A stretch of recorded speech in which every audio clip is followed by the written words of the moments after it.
ಒಂದು ಸ್ವಲ್ಪ ಮಂದಿ ಹೇಳ್ತಾರೆ ಇಡೀ ಜಗತ್ತೊಳಗೆ ಭಾಳಷ್ಟು ರಹಸ್ಯಗಳದಾವ, ಅವೆಲ್ಲ ನಮ್ಮ ಮುಂದೆ ಬರ್ಲಾರ್ದು ಭಾಳ ಚಲೋ. ಮತ್ತು ಅದರೊಳಗೂ ಈ ಜಗತ್ತೊಳಗೆ ಸ್ವಲ್ಪ ಶಕ್ತಿಗಳದಾವ, ಅವನ್ನ ನಾವು ನೋಡೋಕ್ಕಾಗಲಿಲ್ಲ ಅಂದರೂ ಫೀಲ್ ಮಾಡ್ಬೋದು. ಅದರೊಳಗೆ ಒಂದು ಕೆಟ್ಟ ಶಕ್ತಿ 100 ವರ್ಷ ಆದಮೇಲೆ ಆ ಶಕ್ತಿ ಎಚ್ಚರಗೊಂಡೈತಿ. ಇವತ್ತಿನ ಕತೆ ಅದ ಕೆಟ್ಟ ಶಕ್ತಿ ಬಗ್ಗೆನ ಐತಿ. ಈಗ ಹೇಳೋ ಕತೆ ಒಳಗೆ 2 ಕ್ಯಾರೆಕ್ಟರ್ ಬಗ್ಗೆ ಐತಿದ ಕತೆ. ಅವರಿಬ್ಬರ ಹೆಸರು ರಿಹಾನ್ ಮತ್ತು ನೇಹಾ ಅಂತಂದು ಹೆಸರು ಇಡೋಣ. ರಿಹಾನ್ ಮತ್ತು ನೇಹಾ ಇಬ್ಬರು ಮುಂಬೈ ಒಳಗಿರ್ತಾರೆ. ಆ್ಯಂಡ್ ಅವರಿಬ್ಬರಿಗೂ ಮುಂಬೈ ಒಳಗೆ ಅಡ್ಡಾಡಿ ಭಾಳ ಸುಸ್ತಾಗಿಬಿಟ್ಟಿರುತ್ತೆ. ಅದ್ರ ಸಲುವಾಗಿ ಅವರಿಬ್ಬರು ಒಂದು ನಿರ್ಧಾರಕ್ಕೆ ಬರ್ತಾರೆ, ನಾವಿಬ್ಬರು ಮುಂಬೈ ಬಿಟ್ಟು ಮಹಾರಾಷ್ಟ್ರಕ್ಕೆ ಶಿಫ್ಟ್ ಆಗೋಣ ಅಂತಂದು.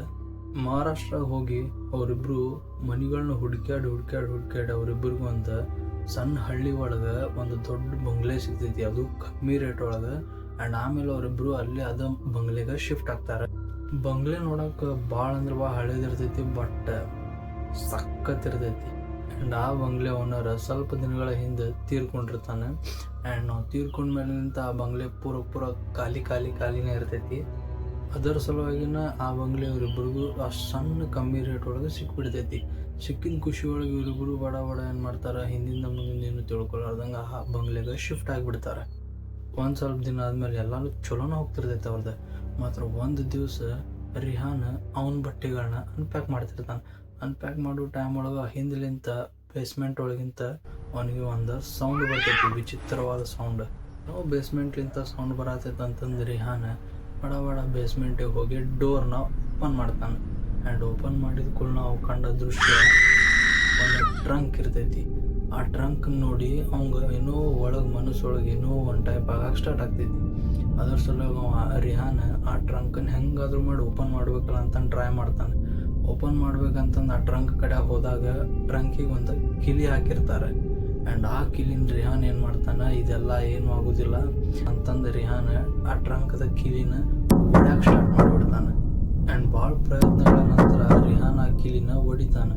ಹೊಡೆದಾದ್ಮೇಲೆ ಆ ಟ್ರಂಕ್ನ ಓಪನ್ ಮಾಡಿ ನೋಡಿದಾಗ ರಿಹಾನನ ಮುಖಕ್ಕೆ ಒಂದು ತಣ್ಣ ಗಾಳಿ ಹೊಡಿತೈತಿ. ಆ್ಯಂಡ್ ಆ ಟ್ರಂಕ್ ಒಳಗೆ ಒಂದು ಗೊಂಬಿನ ಕೆಂಪು ಬಟ್ಟಿಲಿಂತ ಸುತ್ತಿ ಒಂದು ಬುಕ್ ಮೇಲೆ ಇಟ್ಟಿರ್ತಾರೆ. ಆ್ಯಂಡ್ ರಿಹಾನ್ ಆ ಬುಕ್ಕನ್ನು ತೊಗೊಂಡು ಓದ್ಬೇಕಂತ ಟ್ರೈ ಮಾಡ್ತಾನೆ. ಆ್ಯಂಡ್ ಅದರೊಳಗೆ ಒಂದು ಸ್ವಲ್ಪ ಪೇಜಸ್ ಹರಿದಿರ್ತಾವೆ. ಒಂದು ಪೇಜ್ ಒಳಗೆ ಬರೆದಿರ್ತೈತಿ, ತ್ರಿಗೋರಿ ಆ ಗೊಂಬಿನ ಮುಟ್ಟಕ್ಕೆ ಹೋಗ್ಬೇಡ್ರಿ ಅಂತಂದು ಬರ್ದಿರುತ್ತೆ. ಆ್ಯಂಡ್ ರಿಹಾನ್ಗೆ ಆ ಗೊಂಬಿನ ನೋಡ್ಲಾರ್ದಂಗೆ ತಡ್ಕೊಳಕ್ಕೆ ಆಗ್ತಿರಂಗಿಲ್ಲ. ಹೆಂಗಾದ್ರೂ ಮಾಡಿ ಆ ಕೆಂಪು ಬಟ್ಟಿನ ಹಚ್ಬೇಕಂತಂದು ಭಾಳ ಅನ್ಸ್ಕೊಂಡ್ಬಿಡ್ತೈತೆ ನಮ್ಗೆ. ಆ್ಯಂಡ್ ಆದಮೇಲೆ ರಿಹಾನ್ ಆ ಬಟ್ಟಿನ ಸ್ವಲ್ಪ ಸರಿಸಿ ನೋಡ್ತಾನೆ. ಒಂದು ಸ್ವಲ್ಪ ಇಷ್ಟು ಬಾಡಿ ಮಟ್ಟ ಸರಿಸಿ ನೋಡ್ತಾನೆ. ನೋಡಿಸಿದ ಕೂಡಲೇ ರಿಹಾನ್ಗೆ ಫಸ್ಟ್ ಕಾಣೋದು ಮುಖ ಫುಲ್ ವೈಟಾಗಿ ಫುಲ್ ಬೆಳ್ಳಗೆ ಆ ಕಣ್ಗಳಿರ್ತಾವೆ ಆ ಗೊಂಬೆವು. ಆ್ಯಂಡ್ ಇನ್ನೊಂದು ಸ್ವಲ್ಪ ಸರಿಸಿದ ಮೇಲೆ ಒಂದು ಹೊಟ್ಟೆ ಮಟ್ಟ ಸರಿಸಿದ ಮೇಲೆ ಪೂರ ಬ್ಲ್ಯಾಕ್ ಇರುತ್ತೆ ಆ ಗೊಂಬಿ. ಅದಾದಮೇಲೆ ರಿಹಾನ್ ಆ ಟ್ರಂಕನ್ನು ಅವ್ನ ಸ್ಟಡಿ ರೂಮಿಗೆ ಪಟ್ ತೊಗೊಂಡು ಹೋಗಿಬಿಡ್ತಾನೆ. ಆ್ಯಂಡ್ ಈ ಘಟನೆ ಆಗಿ ಒಂದು ಸ್ವಲ್ಪ ಹೊತ್ತಿಗೆ ರಿಹಾನನ ಜೀವನ ಫುಲ್ ಚೇಂಜ್ ಆಗಿಬಿಡ್ತೈತಿ. ಆ್ಯಂಡ್ ಆ ನೈಟ್ ಒಳಗೆ ಅವಂಗೆ ಏನೇನೋ ವಿಚಿತ್ರವಾದ ಸೌಂಡ್ಗಳು ಕೇಳ್ಸಕ್ಕೆ ಸ್ಟಾರ್ಟ್ ಆಕಾವ. ಲೈಕ್ ಹೆಂಗಂದರೆ ಯಾರೋ ನೋವಿನಿಂದ ಜೋರಾಗಿ ಚೀರಾಡೋ ಸೌಂಡ್ ಥರ ಅವನಿಗೆ ಕೇಳ್ಸಕ್ಕೆ ಸ್ಟಾರ್ಟ್ ಆಗುತ್ತೆ.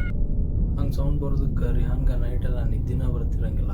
ಅವ ರೂಮ್ ಒಳಗೆ ಯಾವಾಗಾರ ಕಣ್ಣು ತೆಗೆದು ನೋಡಿದಾಗ ಅವ್ನು ಬಿಟ್ರೆ ಮತ್ತು ನೇಹಾನ್ ಬಿಟ್ರೆ ಅವ್ನ ರೂಮ್ ಒಳಗೆ ಯಾರೂ ಇರೋಂಗಿಲ್ಲ.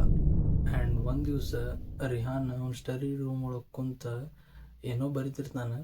ಆ್ಯಂಡ್ ಬರೀಬೇಕಾರೆ ಒಮ್ಮಿಂದೊಮ್ಮೆ ಆಟೋಮೆಟಿಕ್ಲಿ ಲೈಟ್ಸ್ ಎಲ್ಲ ಬ್ಲಿಂಕ್ ಆಗಕ್ಕೆ ಸ್ಟಾರ್ಟ್ ಆಗ್ತಾವೆ. ಆ್ಯಂಡ್ ಬ್ಲಿಂಕ್ ಆಗಿ ಒಂದು ಸ್ವಲ್ಪ ಹೊತ್ತಿಗೆ ಅವೆಲ್ಲ ಲೈಟ್ಸ್ ತಾನೇ ಬ್ಲಾಸ್ಟ್ ಆಗಿಬಿಡ್ತಾವೆ. ಆವಾಗ ಅವನಿಗೆ ಮನೆ ಹೊರಗಿಂತ ಯಾರೋ ಜೋರ್ಸ ಚೀರು ಸೌಂಡ್ ಬರ್ತೈತಿ. ಆ್ಯಂಡ್ ಆ ಚೀರು ಸೌಂಡ್ ಕೇಳಿಸ್ಕೊಂಡು ರಿಹಾನ್ ಪಟ್ ಮನೆ ಬಿಟ್ಟು ಹೊರಗೆ ಹೋಗಿ ನೋಡ್ತಾನೆ. ಆ್ಯಂಡ್ ಹೊರಗೆ ಹೋಗಿ ನೋಡಿದ ಕೂಡಲೇ ಅಲ್ಲಿ ಒಂದು ಕರಿಬೆಕ್ಕ ಸತ್ತು ಬಿದ್ದಿರ್ತೈತಿ.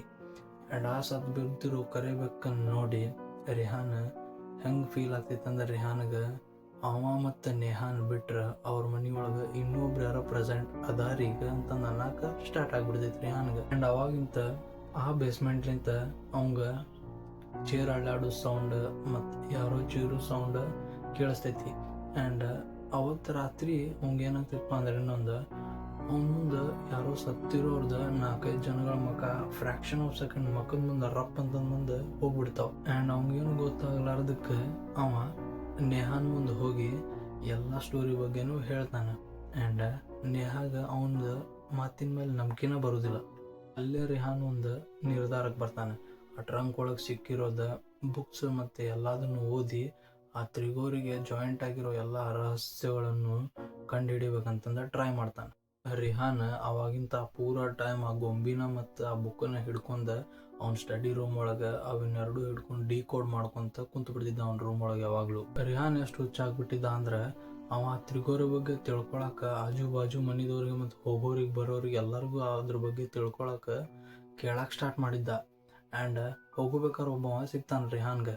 ಅವೇನಂತಾನೆ ಒಂದು ಪಂಡಿತನ ಹೆಸರು ಹೇಳಿ ಈ ಪಂಡಿತನ ಕಡೆ ಹೋಗು, ಅವನಿಗೆಲ್ಲ ಗೊತ್ತೈತೆ ಅದ್ರದ್ದು ಅಂತಂದು ಹೇಳಿ ರಿಹಾನ್ಗೆ ಅವನ ಕಡೆ ಕಳಿಸ್ಬಿಡ್ತಾನೆ. ಒಂದು ಸ್ವಲ್ಪ ದಿವಸ ಆದಮೇಲೆ ಆ ರಿಹಾನ್ ಪಂಡಿತ್ಗೆ ಬೆಟ್ಟ ಆಗ್ತಾನೆ. ಬೆಟ್ಟ ಆದಮೇಲೆ ಪಂಡಿತ ರಿಹಾನ್ಗೆ ಒಂದು ಮಾತು ಹೇಳ್ತಾನೆ. ಅದನ್ನು ಕೇಳಿಸ್ಕೊಂಡು ರಿಹಾನ್ಗೆ ಮೈ ತುಂಬ ಗೂಸ್ ಬಂಪ್ಸ್ ಎದ್ಬಿಡ್ತಾವೆ. ಪಂಡಿತ್ ಏನು ಹೇಳಿದ ಅಂದ್ರೆ 100 ವರ್ಷ ಒಳಗೆ ಚೈತ್ರಿಯ ಅಮಾವಾಸ್ಯೆ ಮತ್ತು ಚೈತ್ರಿಯ ಪೂರ್ಣಿಮಾ ಆ್ಯಂಡ್ ವೈಶಾಖಿ ಅಮಾವಾಸ್ಯೆ ಪ್ರತಿ 100 ವರ್ಷ ಒಳಗೂ ಒಂದು ತಿಂಗಳದಾಗ 3 ಅಮಾವಾಸ್ಯೆ ಒಂದೇ ಸಲಗ ಎಟ್ ಎ ಟೈಮ್ ಬರ್ತಾವಂತಂದು ಹೇಳಿದ. ಮತ್ತು ಅವಾಗ ಭಾಳ ಭಯಂಕರವಾದ ನೆಗೆಟಿವ್ ಎನರ್ಜಿಗಳು ಹೆಚ್ಚಾಗ್ತಾವೆ. ಅದು ತ್ರಿಗೋರಿ. ಆ್ಯಂಡ್ ಅವು 3 ರಾತ್ರಿ 100 ವರ್ಷ ಒಳಗೆ ಒಂದೇ ಸಲಗ ಏಪ್ರಿಲ್ ತಿಂಗಳದಾಗ ಬರ್ತಾವೆ. ಆ್ಯಂಡ್ ಅದ್ರ ಜೊತೆನ ದೊಡ್ಡ ಧ್ವಂಸನ ತೊಗೊಂಬರ್ತೈತಿ. 1 ಏಪ್ರಿಲ್ಗೆ ಚೈತ್ರಿಯ ಅಮಾವಾಸ್ಯೆಲಿಂತ ಹಿಡಿದ 30th ಏಪ್ರಿಲ್ ಮಟನು ವೈಶಾಖಿ ಅಮಾವಾಸ್ಯೆ ಇರ್ತೈತಿ. ಆ್ಯಂಡ್ ಆ ಅಮಾವಾಸ್ಯೆ ಫುಲ್ ಅಂದ್ರೆ ಫುಲ್ ಕೆಟ್ಟ ಇರೋದ್ರಿಂದ ಅದ್ರ ಸಲುವಾಗಿ ಅದಕ್ಕೆ ಕಾಲ ತ್ರಿಗೋರಿ ಅಂತಂದು ಹೆಸರಿಡ್ತ. ಅವನು ಪಂಡಿತ್ ರಿಹಾನ್ಗೆ ಹೇಳಿದ, ನೀ ಈಗ ಬಂಗ್ಲೆ ಒಳಗೆ ಅದಿ ನೋಡ, ಅಲ್ಲಿ 100 ವರ್ಷದ ಹಿಂದೆ ಒಬ್ಬಾಕಿ ಮಾಟ ಮಂತ್ರ ಮಾಡುವ ಹೆಣ್ಣು ಮಗಳಿದ್ಲ. ಆ್ಯಂಡ್ ಆಕಿ ಕಾಲು ತ್ರಿಗೋರಿನ ಎಬ್ಸೋ ಸಲುವಾಗಿ ಒಂದು ಗೊಂಬಿನ ಕೆಂಪು ಬಟ್ಟೆಲೆ ಸುತ್ತಿ ಆ ಟ್ರಂಕ್ ಒಳಗೆ ಇಟ್ಟಿದ್ಲ. ಆ್ಯಂಡ್ ಆ ಸುತ್ತಿ ಇಟ್ಟುಕೊಳ್ಳೋಣ ಆ ಊರೊಳಗೆ 500 ಮಂದಿ ಜನ ಸಾವನ್ನಪ್ಪಿದ್ರು.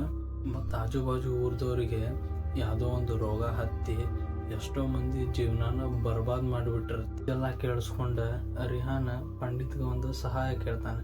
ಆ್ಯಂಡ್ ಆ ಸಹಾಯ ಸಲುವಾಗಿ ಪಂಡಿತ ರಿಹಾನ್ಗೆ 2 ಕರೆ ಬೆಕ್ಕನ್ನು ಕೊಟ್ಟು ಇನ್ನು 2 ದಿವಸ ಒಳಗೆ ನಾನು ನಿಮ್ಮ ಮನೆಗೆ ಬರ್ತೇನೆ, ಆ ತ್ರಿಗೋರಿನ ಶಾಂತ ಮಾಡ್ತೇನೆ ಅಂತಂದು ಹೇಳಿ ರಿಹಾನ್ಗೆ ಮನೆಗೆ ಕಳಿಸ್ತಾನೆ.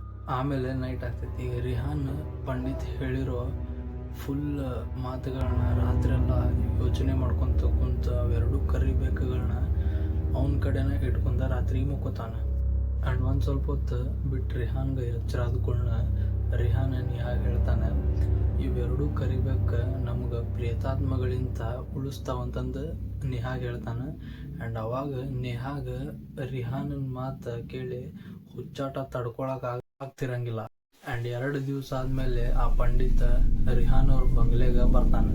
ಆ್ಯಂಡ್ ಆ ಪಂಡಿತ ತಂದಿರೋ ಪೂಜಾ ಐಟಮ್ಸ್ಗಳನ್ನ ನೋಡಿ ರಿಹಾನ್ ಮತ್ತು ನೇಹಾಂದ